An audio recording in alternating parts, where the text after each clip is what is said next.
Forward TV. The world is thinking. At least. I do absolutely agree with Avi that settlement policy has been a disaster, a tragedy, a central reason the peace process has gone nowhere.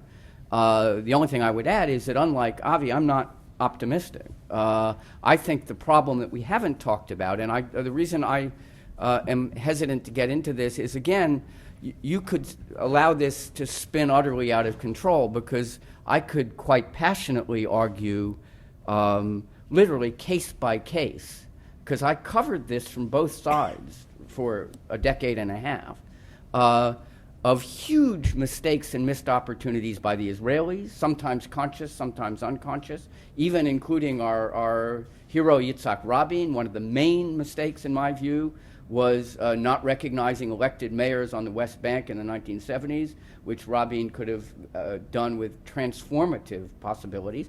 But equally, I could give you a half dozen appalling, deliberate or otherwise, instances in which either Arafat, Syrians or someone. So I think we don't want to spin this out of control.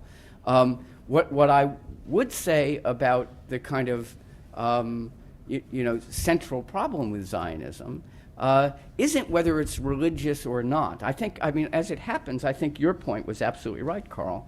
I think what has changed now is not whether Israel is unilateral, whether it depends on America. It is a superpower in the Middle East. It doesn't need the Americans militarily most of the time.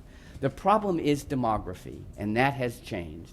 And I think you're absolutely right that whereas in the early decades of Zionism, this wasn't as live an issue, you now have a problem which involves settlements as well, where you have an Arab majority in Eretz Israel HaShlima, Greater Israel. And that requires redefinition of what a Jewish state is.